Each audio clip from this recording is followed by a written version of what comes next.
known, my grandmother is extraordinary. She's 91 years old, dresses like a diva, always wanted to be a movie star, leopard print every day, and she's only 4'8".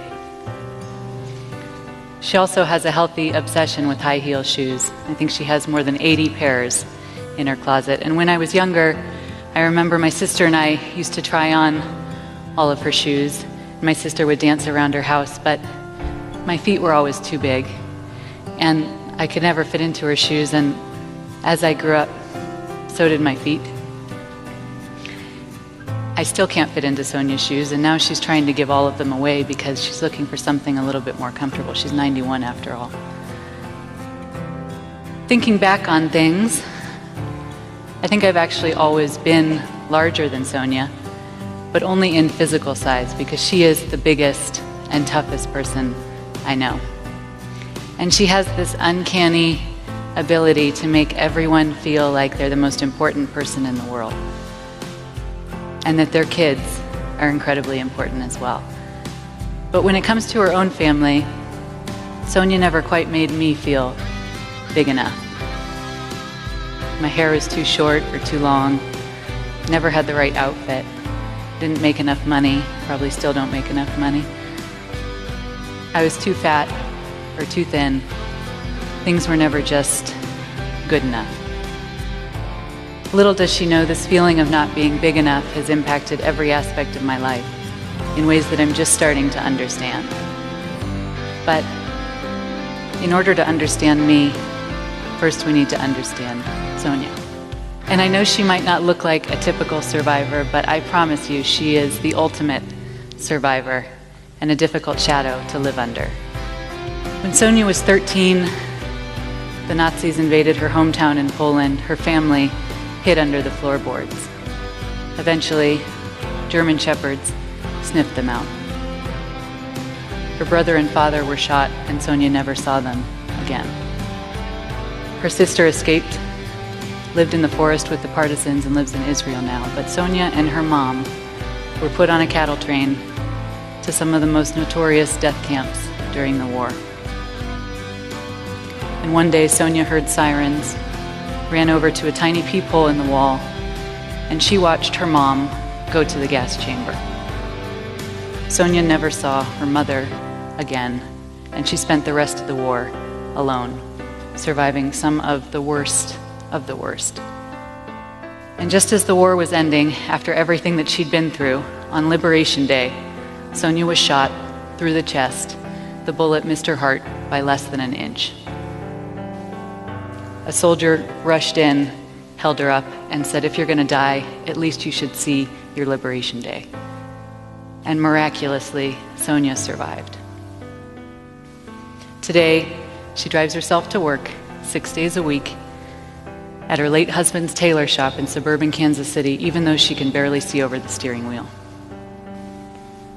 The shop she goes to is the last shop standing in a dead, dying mall in a tiny corner of a suburban mall in Kansas City. And it's highly entertaining to sit in the shop all day and just watch and listen to the multitudes of customers and people who come in just to be at the shop. And they don't always bring their tailoring. I think people come to Sonia's shop for their own redemption. I think they come because Sonia makes people feel like they can get through whatever challenge they're going through.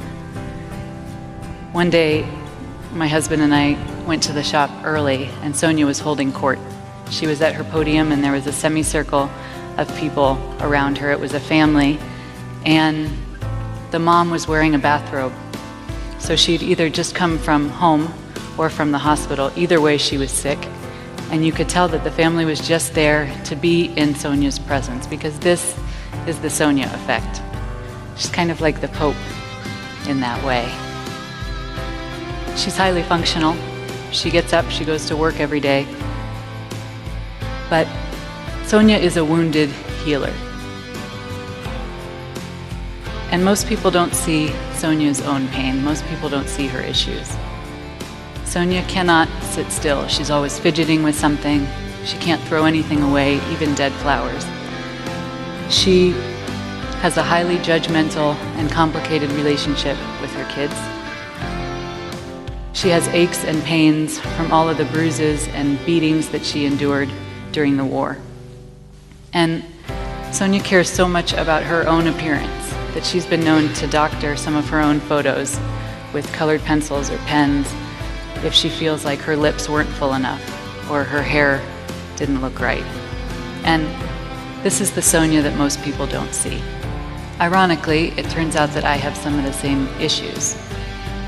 And the reason this is ironic is because we had a lot of laughing and joy growing up. I felt like, of course, my parents protected me from everything that they could, like any parent would. And we had kind of a typical all-American life growing up. We went on road trips. We went to the drive-through tree. We had a ping pong table in our basement. We had a trampoline in the backyard. And every day when we went to high school, my dad would make us lunch and write a poem or a haiku on the outside of the lunch bag. And whose dad does that, right? So on the outside, everything looked just fine. And somehow all of the pieces didn't really fit together. I just felt like things weren't always okay, because maybe they weren't. And it was too painful to talk about growing up. And so we knew that there was this looming trauma, but as a third generation Holocaust survivor, I wasn't quite sure how any of this ever would affect me. And I actually never saw my parents cry, or I don't remember seeing them cry until I was 30 years old, and we took a family trip to Israel. We went to the famous Holocaust museum, Yad Vashem, and afterwards I remember asking my parents about some specifics, their history and their parents' history during the war, and waterworks. I had never experienced this kind of intense emotion from my parents before, and so I made a mental note to not ask these kinds of emotional questions anymore because it was just too painful. And nobody wants to see their parents cry. Well, cut to 6 years ago, when my personal life and my professional life as a filmmaker collided, and my father gave me two pieces of advice I chose not to follow. He said, number one, you should never make a documentary. And number two, you should absolutely never spend too much time with your grandmother. And of course I didn't listen. So 6 years later, my husband and I just finished our own documentary about Sonia. We had thought initially we'll just make a funny short film, more like a reality show, and that didn't work. So during production of the movie, we had all kinds of very intense, deep, and emotional interviews with members of my family, and we were talking about things that nobody was used to talking about, and we were experiencing emotion in a way that none of us had ever experienced before, certainly not with each other. Lots of vulnerability and tears. And so maybe in a way the film was a blessing and a curse. Because all my life I'd been thinking, wait a minute, I went to Hebrew school, I had a bat mitzvah, I didn't live that close to any family members, but I'm still third generation. I'm not quite sure how all of this is affecting me. Maybe I'm off the hook, right? Maybe I've defied genetics. And then, after spending 6 years with family that I was just really getting to know, and after all of this intensity and vulnerability, I started struggling. About a year ago, things came up for me that I didn't expect.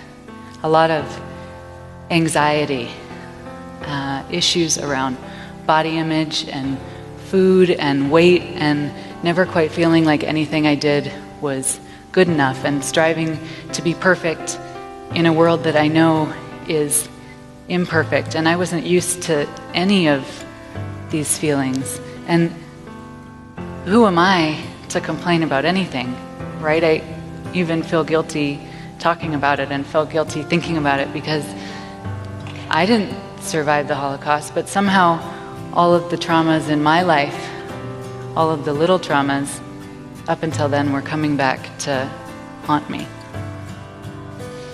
And I started seeing the connection between what my grandmother went through, my grandmother's trauma, and what I was going through. And so, maybe in a way, her issues are my issues. Well, thank God for therapy. Because Sonia would say, I have to stay busy to keep the dark parts away. And I would have told you the exact same thing. Stay busy with work and travel, and I'm always going from airport to airport. I don't sit still. I stay busy with anything so that I don't have to think too much. I stay busy so that I don't have to sit with myself. And I know that some of you may be feeling the same way about yourself or somebody in your own family. A lot of people are dealing with trauma that they didn't experience and being forced to cope with it, and not always in healthy ways.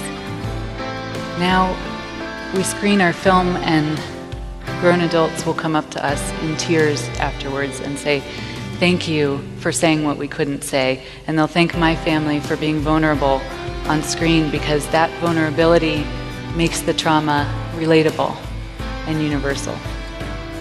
And aren't we all surviving something or someone? Aren't we all trying to deal with some sort of trauma that we didn't experience on our own? Because we can't choose our parents, we can't choose our grandparents. We don't decide what happens to us along the way. And this is all really heavy, right? Especially for someone who didn't think that they had any trauma in the first place. Well, it turns out there's a name for this kind of trauma, the kind that sneaks up on you like it did for me. Intergenerational trauma. The term intergenerational trauma has popped up more lately in scientific journals and in the media, especially as it relates to generations of Holocaust survivors. I don't have all the answers. I'm still trying to figure this all out. I'm still taking things day by day, but I do know that beginning to speak about it just a little bit relieves some of that anxiety and makes me feel just a little bit better. And I do look at my family members differently now and people that I meet, because I understand that we're all dealing with trauma that we didn't experience on our own. I think I also have a little bit more compassion and understanding for new people that I meet, because I understand that we're all a little bit damaged. I still cope by staying busy, but now I stay busy with things that make me feel good. I try to engage in projects that fill my soul. I save up, I go on real vacations. And I cope by taking a deep breath, realizing that I'm actually proud of who I am and where I came from, and celebrating all of the unique twists and turns that got me here speaking to you today. And I still can't fit into Sonia's shoes, but you know what, it doesn't matter.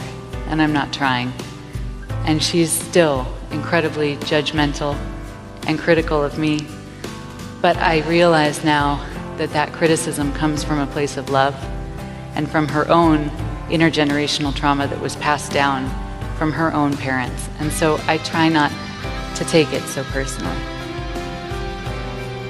I adore her tenacity and all of her quirks. And I admire that she's still 91 and capable of learning and changing.